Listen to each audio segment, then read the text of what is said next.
Okay, so we have an extremely rare situation where a BBC interviewer actually did his job properly. This is the BBC Middle East correspondent, Hugo Bashaga.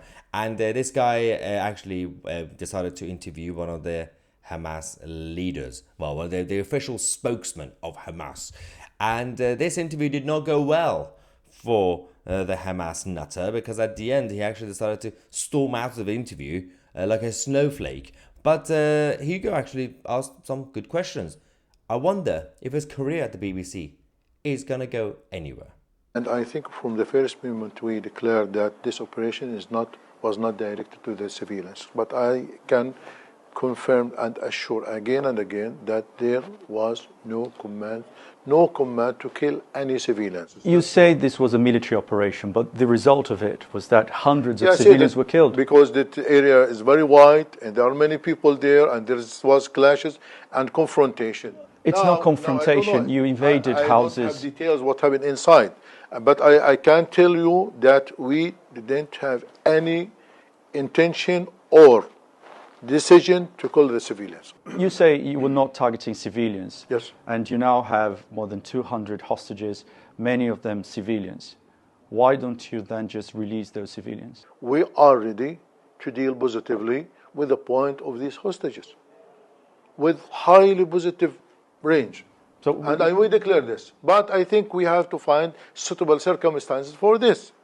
We are not planning from the first moment to have the hostages of as you said, the civilians. I think that it is a military operation.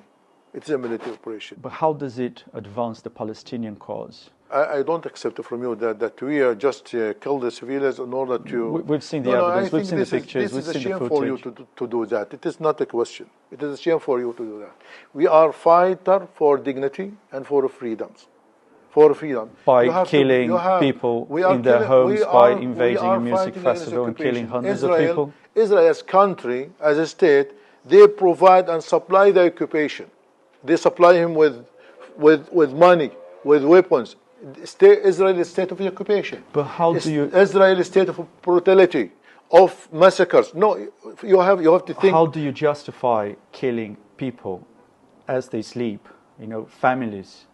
How do you justify killing hundreds of people? I want to stop this interview. I want to stop this interview. Imagine being that much of a snowflake. You're part of one of the most dangerous organizations out there in the world, and you're like, oh, that question is too sensitive for me. I'm going to walk away. Oh, that is so sad and embarrassing. Secondly, I love how during the interview he was like, oh, well, there's no real evidence that in a civilian... Your soldiers literally had body cams on them.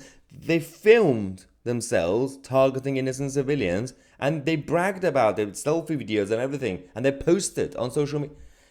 You need to brief your soldier nutters better if you didn't want the evidence to be out there.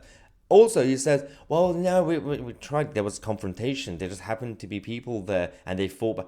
Well, the people who were sleeping in their bedrooms and you decided to go into invade their homes. There are people who were dancing at a festival and you decided to use a paraglider to go down there, and you thought there were soldiers dancing around being drunk with no weapons or anything.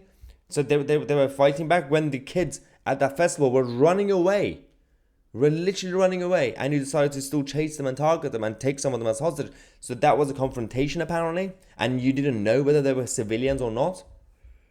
This again, the whole thing is based on a lie. But well done, Hugo. Well done, the BBC correspondent, for their proper interview. Again, as I said, he might not survive at the BBC for that long, but it's okay. He could join us at Tousi TV.